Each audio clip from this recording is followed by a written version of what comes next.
If you've been online lately, you've probably heard that running a business is super easy and anyone can do it. Well, that's complete nonsense. We're here to share with you the real world of entrepreneurship. Welcome to I Can't Hustle Any Harder Than This. Hey, I'm Rachael Wonderlin, and welcome to this episode of I Can't Hustle Any Harder Than This. I'm here with Emily Naples, my lovely co-host, as always. And we also have Candice Komar. She is a divorce attorney with Pollock Begg.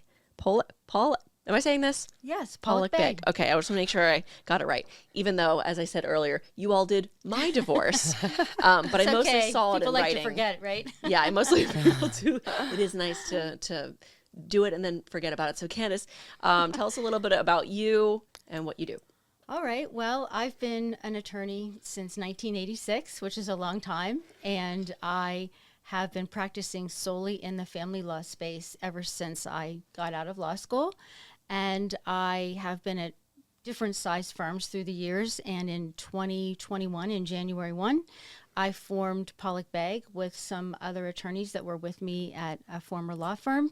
And yeah, now we're 20 some years after that. And we've got 8 partners and 9 associates, and we're very blessed.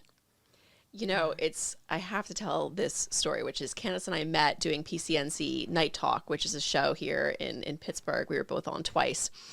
And at the time, you know, we got off that show, and I think my ex-husband was there with us. And we laughed, and he laughed. He said, if we ever get divorced, you better not call Candice because she seems like she's really tough. Oh. And I said, oh, I'm going to call Candice. That was a jinx right there. I didn't know that. I said, I'm going to call Candice. And he thought I was kidding. But that's exactly what I did. I called Candice because really, you know, I was just like, okay, I need some help. I need some advice. And I think I'm going to proceed with this divorce. Who do I call? I call Candice. So you were so kind to give me some of your time. And you gave me the best advice, and really the advice that the reason you're here on this podcast, which was, Rachael, you have to treat it like a business. Make a list of what you need to do, move through the list, think of it like a business. And that helped me so much because getting divorced, it sucks. You're emotional and you're dealing with all of that. But that advice of treating it like a business, I was like, okay, I can do that. That really touched my heart when you said that you remembered that.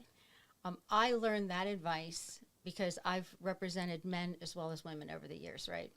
And a lot of our space is, at least my practice where it has evolved, is dealing with a lot of closely held businesses. And they still tend to be a lot of men, not always. Mm-hmm. But what I always admired is men seem to be able to compartmentalize a lot better than women. And they moved on quicker, or they could be in my office crying and 6 weeks later going, okay, let's pick ourselves up and what do we need to do next? And I thought, wow, why is that? And so what I do think the learning piece of it is you need to be able to separate the emotion, and you don't think straight when you're emotional. Right. And divorce is an emotional thing. And so if you can adopt that strategy and put that mantle on of the business owner and work your way through that, you're going to get through the economic piece of it and the actual practicality of separating. The emotional piece has got to be, you know, you can still fall into pieces and cry on your bathroom floor, but you're not going to be able to make decisions and move forward. So I really think that advice is really good. And it's something, you know, those two the X and the Y chromosome does a lot for you, I guess. But yeah, there's some benefit from that. And I also feel like men are able to move forward faster. They form new relationships. Like I think it's how they're wired. Mm-hmm. I think men maybe grieve by replacing. You know, I've had a psychologist tell me that once when my father was in therapy after the loss of my mom. And he said, that's not a bad thing.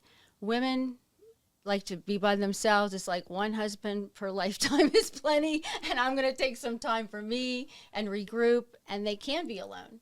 And maybe that's because women have more friends. They have more support. I'm not sure. But I do see men emotionally move on faster.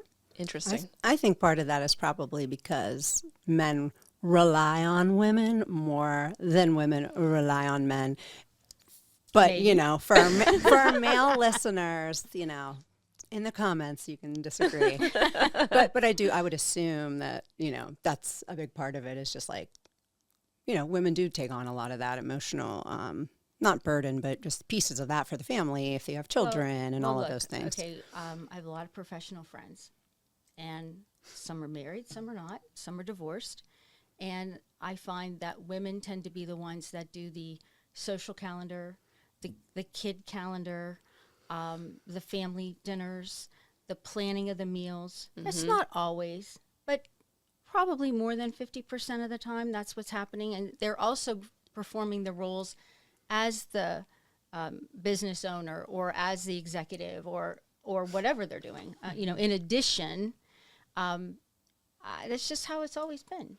And do you find that, like, the person who initiated the divorce That's exactly what I was going to ask. tends to act one way or another despite their gender? Or Well, I've gone through a couple breakups in my lifetime, and they were hard.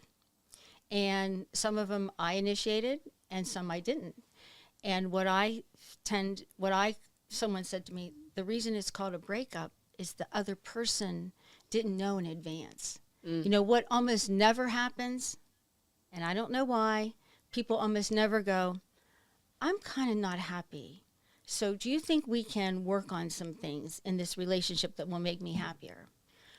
And I don't care if it's male or female. What tends to happen is whoever's not happy, it's sitting with them. And another individual, maybe a coworker, a friend, someone they meet. And I'm not saying there's an affair. There just might be an emotional connection, or there's just a kindness or a friendship develops, and they're thinking, well, this person I'm getting more from than my own spouse. Yep. And so they form the plan in their head, and they're already 90 days ahead, or that horse is out of the barn and running around the track by the time they tell the other person. So that person then is devastated. I had a client who the family went on a trip. They came back after Father's Day, and then the husband said, I'm leaving. And she said they had a great trip. Well, I mentioned this to the other attorney. I'm like, my client's really T-boned by this.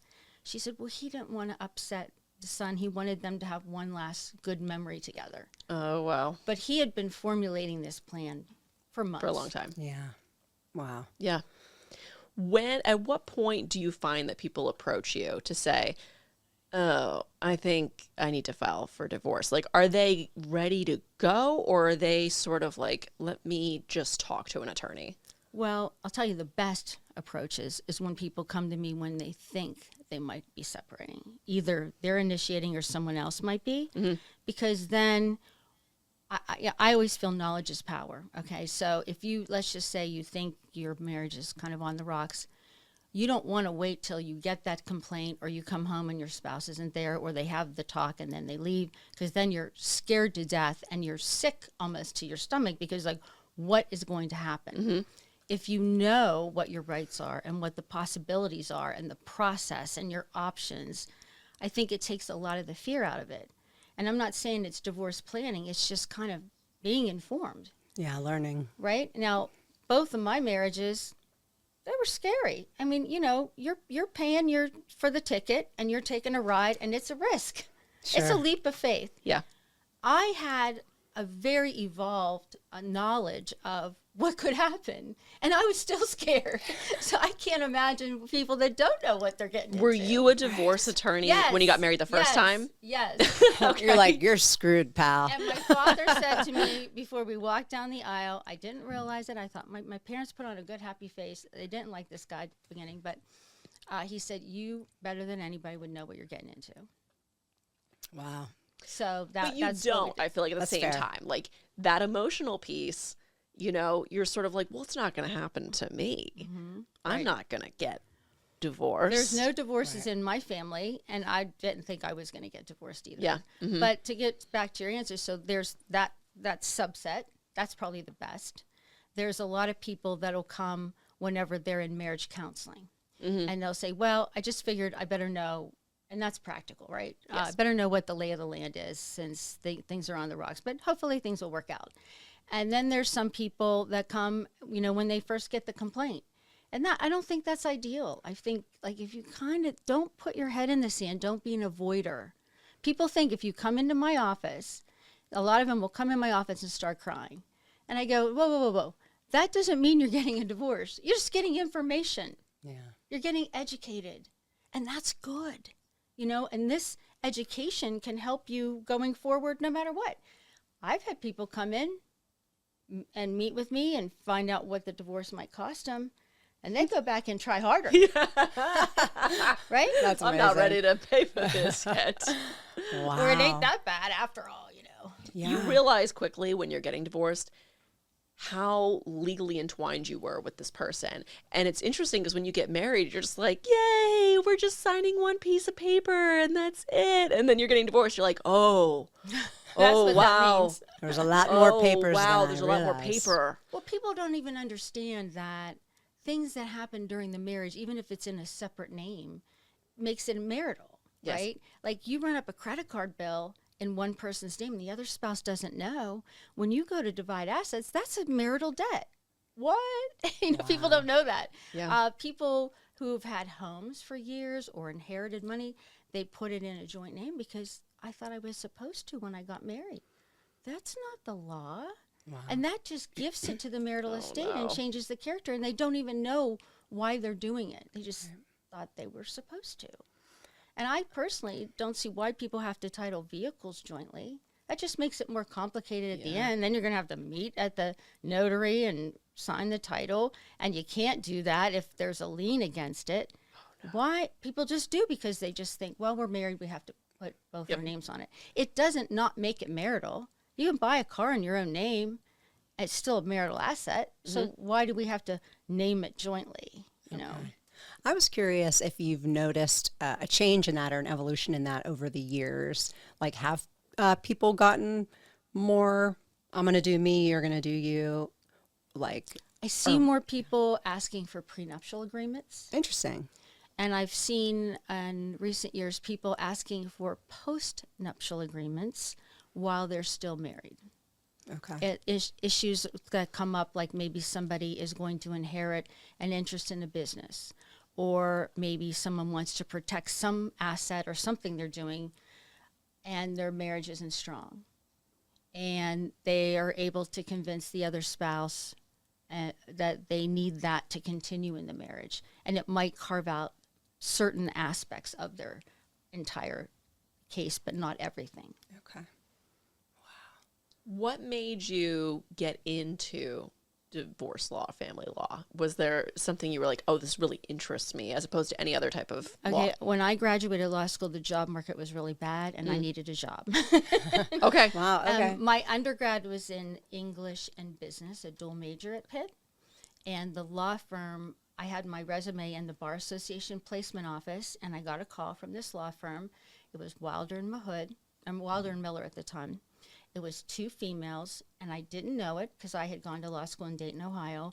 But these were like a preeminent women divorce lawyers in town, wow. and they had this boutique firm, and they needed an associate, and they wanted my background because I had a business background, but we do a lot of financials and things like that. And so I got hired there. Once I started, I realized it was a good fit for me because I wanted to be a ballet dancer back in the day. So I like performing, and I took dance all my life, and I'm used to that. And as a divorce lawyer, especially a young divorce lawyer, we do have certain court proceedings where you would send attorneys soon. So I didn't wait till I was 7 or 8 years out to try a case. Okay. You know, I could go and make at least a motions argument right away and do smaller proceedings. And so I really like the performance aspect of it. And I like that you do a little bit of everything, meeting with clients, doing drafting, working on documents, doing some analysis. And at the end of the day, it turned out to be a really good fit for me. And it's a practice area that, you know, I feel really blessed because I am recession proof, to be honest. Yeah. And there's always going to be a need. And it touches on so many different areas. And I do learn something every day about a different practice area. We deal with real estate law, labor law, all kind of business law, Social Security issues, Medicare issues, trust and estate issues. So I am never bored. Like, my days are so fast. And I look, I'm like, oh my God, it's almost 6 o'clock. What did I do? Yeah. Wow. What do you do when, I think you mentioned this briefly, when there's a business between the partners? Like they have to own a business together. If it's a marital business, usually, well, look, it's easier if one person has run it and it happens to be really functioning with one individual. But if you have, and I have had a couple of cases in my career, more than a couple, where the spouses are equally participating. Oh. And one that comes to mind was a funeral home business where the wife was the front person and the husband was more the operations person. And it functioned really well like that. And the case was very interesting because they had divorced and remarried, and this was and remarried each other on their anniversary. And then they were married another 10 or 15 years, and then they got divorced again. Wow. This is just a quick aside, but how often do you have people who got divorced and then got remarried and then got divorced again? And do they come back to you both times? Like, are you litigating both divorces? They're like, Two the questions. deal. Yeah. Okay, 2 questions, and then we'll come back One to the at a original time. one. How often does it happen? Not often, but more often than you think. Wow. There's a reason people are connected. Yeah. Right? And sometimes once people have a little bit of separation, they miss each other. It That's can fair. happen. And do they come back to me? Yeah, they'll usually come back. Wow. Are you like, what are you doing back in here? I just saw you 5-10 years ago. Well, usually it's a longer period than that, but yeah. Really? Okay. I do say that. I'm like, why? Go back and try harder. Yeah. Yeah. Wow. I was just going to say. But what these people did the second time, it was interesting. They had a child who went to mortuary school. So you want to have that, inheritance type of thing. And they wanted to pass the succession of the business to the son. So they decided that they could manage enough that wife would continue to work the front office for a period of time, and husband would work the back. And I can't remember how they dealt with the finances of it, but they made it work. Wow. So they got divorced, and you kind of left that business piece out of it? You said, okay, this is going to continue to function? I can't remember if we valued it and he paid her. Okay.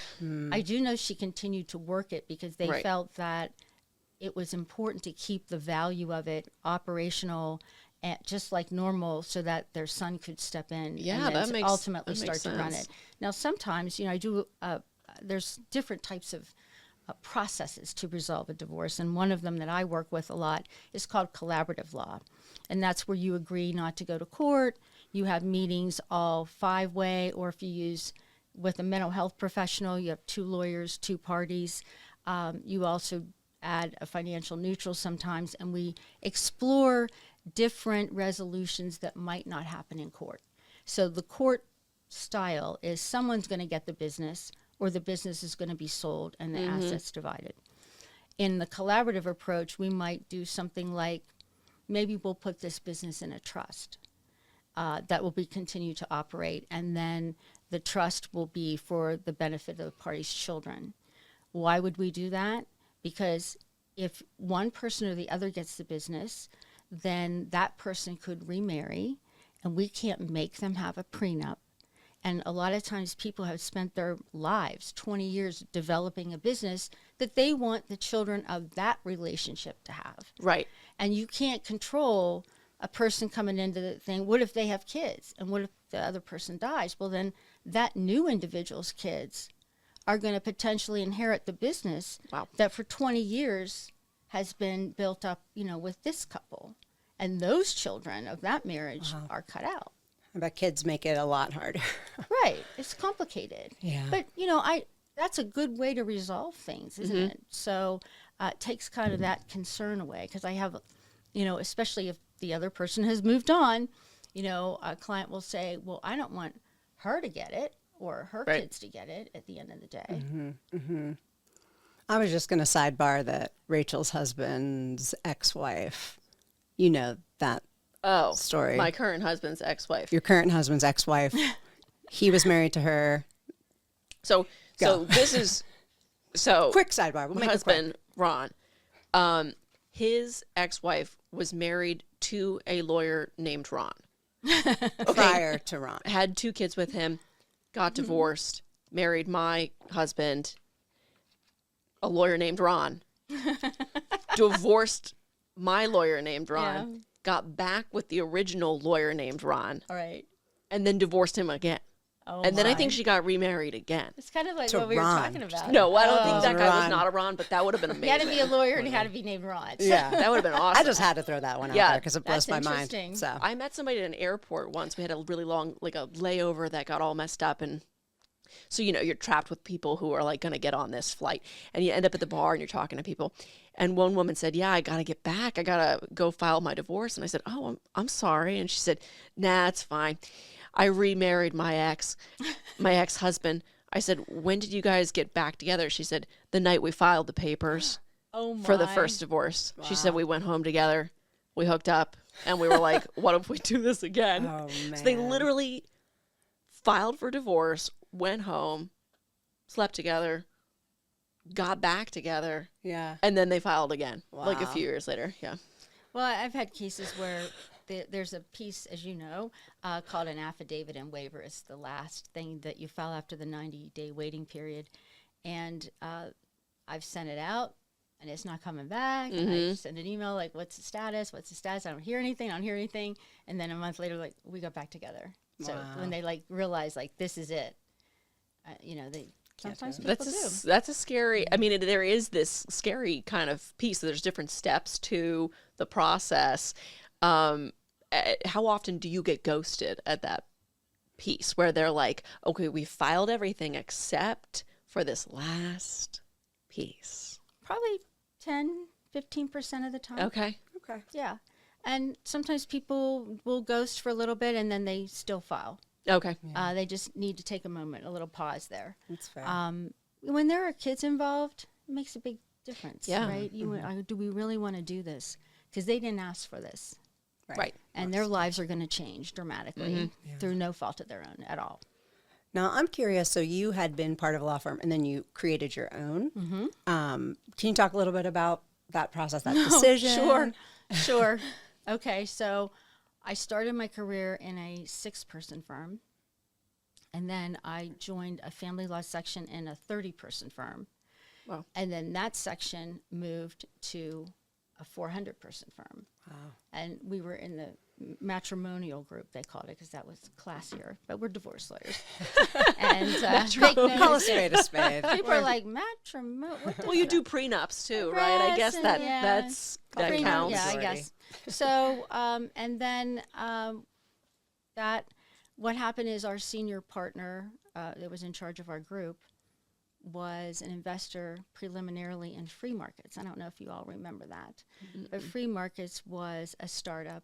And when it was, a lot of people in Pittsburgh were involved in it. So it was like an auction house for commodities of some sort. Okay. So when free markets went public, which was a big thing, I remember seeing that front page of the Pittsburgh Post-Gazette.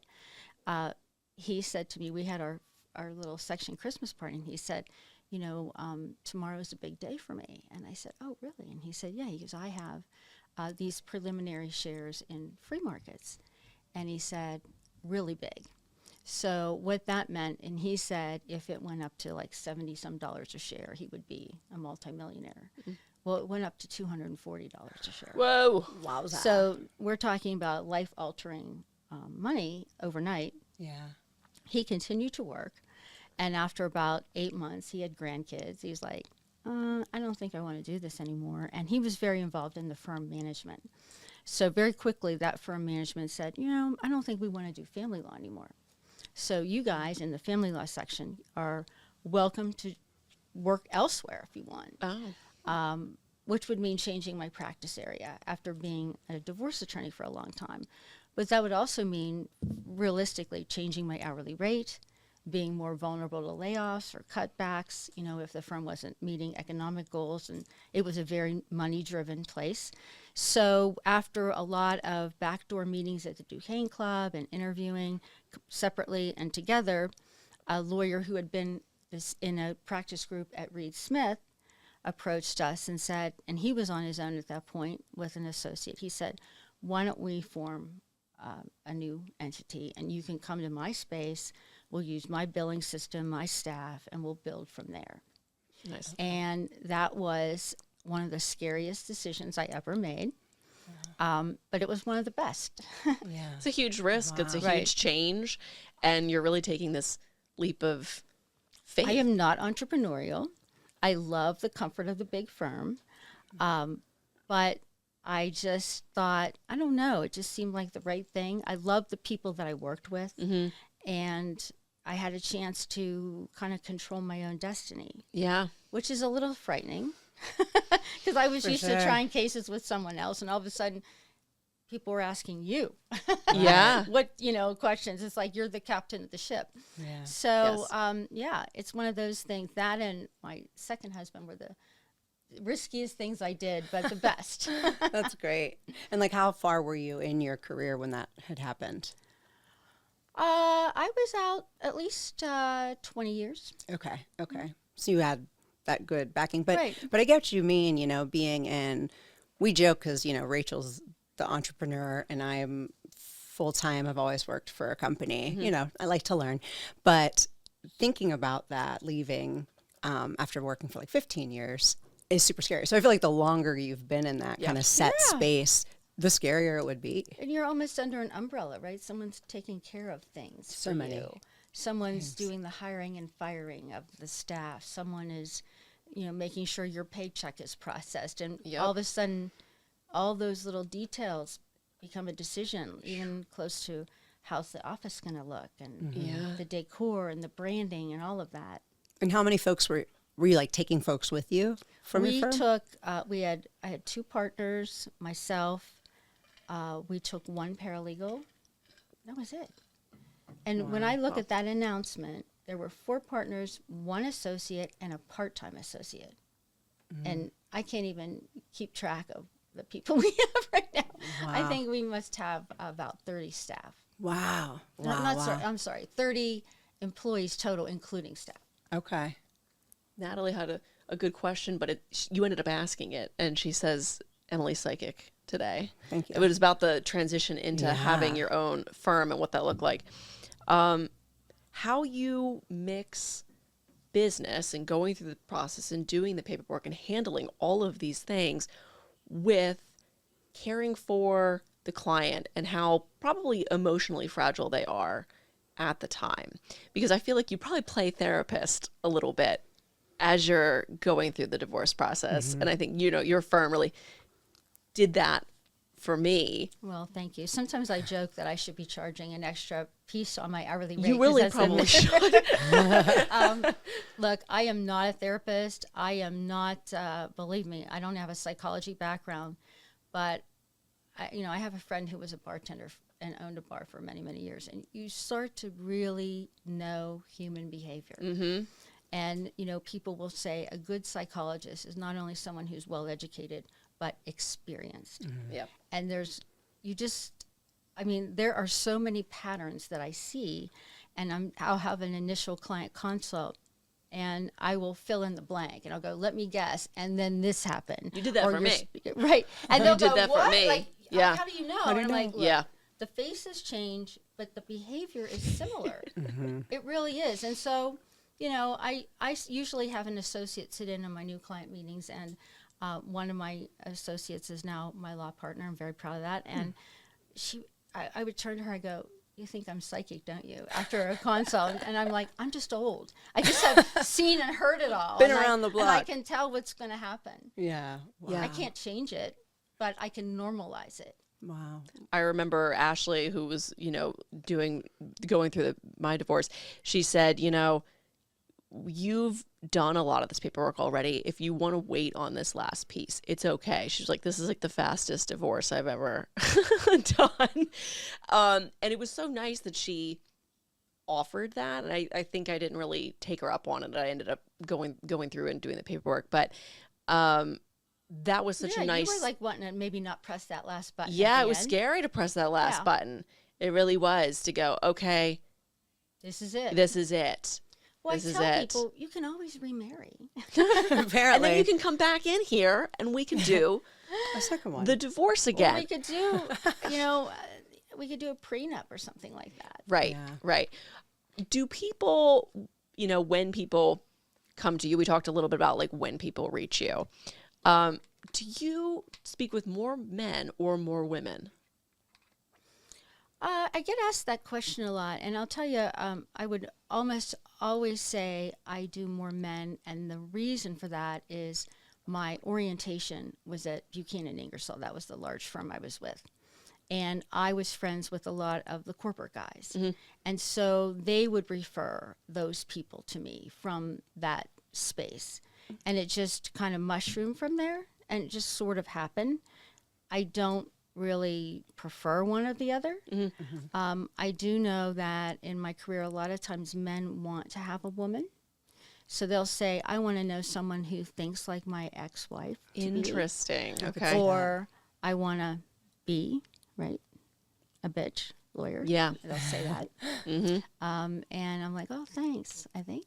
Yeah, you're like, is that? Yeah, how do you feel about How that? do you? What do you mean by that? Wow. Do you think Women are very detail oriented Yeah. as opposed to men in general. My experience and divorce practice, when you're doing your asset schedules, you're doing an analysis of the spending through the credit cards and the bank statements, I feel like it's just a little bit of a more comfortable task for women to do. And that space and the minutia sometimes that you're fighting about, I think is more comfortable if that's not what your normal ballywick is. Yeah, I mean, when you said treat it like a business, I was like, okay, I know how to do business. And so I made a list on my notes on my phone of all the little things that had to be done. The cell phone bill, like changing this, changing that, updating this, taking them off of that. And that was really how I got through it, was the exactness. Yeah, and Of you stepped checking it into off. a comfortable space Yes. that you know you can excel Exactly. at. And that I think that's exactly how it has to be. But it's hard. It's really hard. Oh, it's super it's hard. easier it's easy to say it. Yeah. But if you just, it's almost like act as if. You put that mantle on Yes. and act as if it's a business. You'll get through it. You still mourn. It's not Yeah. like you're not going to, but at least you are now working with your executive function of your brain, and you're not letting, like we call it, the amygdala hijack, where the back piece is 100%. like, oh, I can't even think straight. Where you can't, because when you're stressed and anxious, literally that part of your executive functioning shuts down. It does. We've not like humans have evolved to run away from a tiger, right? And we haven't evolved to like work in an office situation where you have like recurrent stress that literally shuts down the part of your brain that helps you make good decisions. Exactly. Wow. I was curious if there were more women or men in divorce law. I feel like if you looked at the numbers, there probably are more women. Okay. Yeah, I was just wondering based on what you were saying about kind of how we do things. Yeah. Women. I feel like if I looked at the family law section of our bar, there probably are more women attorneys than men, but there's quite a few men that do it as well. Okay. Have you had any cases that went on for an incredible, I'm guessing yes. Oh, yeah. Especially in the earlier years of my career, because we used to have a 2-year separation period. So, In Pennsylvania? yes. 2 Yeah. years? I'm curious Yes. about the laws. Yeah. So it's 90 days in PA. Other states have different. Well, okay, rules, it's right? 90 days if both parties consent. Oh. But if one party doesn't, Oh. you're not going anywhere for a year. Really? And that's fairly recent change in the law. We were one of maybe 3 states in the whole country that had a separation period as long as we did. And that was changed by our legislature, gratefully. But people were tied up because it was deemed, and there is some truth to this, if one spouse wasn't ready and were surprised by the divorce, there's a mourning period. Yeah. And then there's a rebuilding period. And that would be primarily aimed to a spouse that quit their job to raise a family, been out of the workforce, and then gets left suddenly. And so then they're a mess for a while because they are, kind of trying to cope emotionally. And then you kind of dust yourself off and go, okay, now I got to start looking for a job. And that's where that came from. Wow. Yeah. I'm so curious. I'm curious. But so you did ask me those cases that go on and on. I had a case that comes to mind that the husband was living with someone, and I don't think the husband wanted to get married to the person he was living with. And so he paid interim support for like 7 years. And that lawyer that 7 represented years. him, like, we couldn't believe that he didn't want to move forward. And it was like, we all want to be his spouse, because then you're just getting this really generous amount a month, and it just kept going on and on. And they were fairly friendly, and I just think he just, I was like, why is this going on? Yeah. Because he didn't want to have to get married to the new girlfriend. Or face it at all. Yeah. He's just like, well, I'm still married, babe. That's it. I'm still married. You have that. You'll The have avoidance that. there. That's wild. Yeah. Yeah. Because also getting divorced is kind of expensive. Usually somebody's got to pay something out if you're keeping, it depends on how the assets are, but Yeah. if you're keeping a business, it's really tough, because how are you going to pay the other spouse for the value of the business if there's not enough other assets to transfer? And there's loans, payments over time, security interest in the business, or selling stock. I mean, it can be very complicated and expensive, and things can, some cases take a while because there's lots of assets. You got to hire forensic accountants. There are multiple business entities, multiple pieces of commercial real estate that take longer to appraise. Accounting, sometimes there's tracing that takes a lot of time. Like tracing back to someone's spending habits. Spending or there's, we call it dissipation. If there is, sometimes people are kind of hiding money and deciphering it out of the business in the form of either a shareholder loan, or maybe a distribution that's not on the books, or buying vehicles, or Just money in the mattress. Exactly. Just hiding it. And there's that. Yeah. I wanted to go back to like the starting of the business, and because you were saying there's all these things that you had to consider. Right. Right. So was that a matter of saying, okay, these are the pieces, like finding a place? Well, I didn't have to find a place. Okay. Because our colleague from Reed Smith already had a space in the Okay. Frick building. And he negotiated with the landlord. We were going to just knock down the walls and keep building out, which we Oh, did beautiful. for a number of years. He already had billing systems set up, so a lot of that was easy for me. So we just kind of slid into his operations. Nice. But rapidly over the course of time, we developed collectively how we were going to do things in terms of process and procedure. One of the big things we did, I can't remember how many years into it, but I remember back in the day, our marketing consisted of a photocopy of the business card in the cultural trust program. And I'm like, they okay, have money. guys, we need to get a little bit better than this. And so we wound up, a big leap for us was hiring a marketing person. Okay. And the firm name used to be Pollock Begg, Komar, Glasser. And then someone who was working with us became partner, Ann Verts. And then someone working with us, Ann Williams. Oh my gosh. And I was like, okay, wait. This is getting hard for marketing purposes, and it also looks kind of cumbersome. And in placards and in when you're doing any kind of sponsorship, it's a long name. It's like 12 names. And people are going to remember. So let's just do Pollock Begg. Okay. How did you come to that? Because obviously your name was in the... Listen, it in the sounded mix. better than Pollock Komar to me. Okay. And Pollock Begg were the two names right off the first. That's how Yeah, it right. started. And it just seemed to be the easiest thing, And, my husband was like, "Oh, you should be second," And I'm like, I like the sound of it. I'm going with it. Yeah. And it actually, with our letterhead and everything, I think it looks nice. Yeah. Where were the rest of the... And I didn't want to rest on, I really didn't want to rest on ego. Like, I wanted to do what was best for the firm. Did other folks in the firm have a problem with that change? They did, yeah. Yeah. And They were like, my name needs to be up there. Yeah. And we'd joke, my partner, Dan Glasser, his mom passed away a couple years ago, and she was delightful. And he would always say, it upsets my mom. And she would actually say something to the receptionist, my Danny's name should be in there. Like, sorry, he was late to the game. It didn't work. Sound as good. Yeah. Wow, that's really interesting. That's smart, though. You were able to put your ego aside and say, like, what sounds the best? What's the best for marketing? Right. And my father was alive to see Pollock Begg, Komar, Glasser, right? That's nice. Yeah. And so he had passed away by the time we changed it. So I'm like, I'm good. He saw it. He saw your name on the My on the daughter's banner. name is above the door.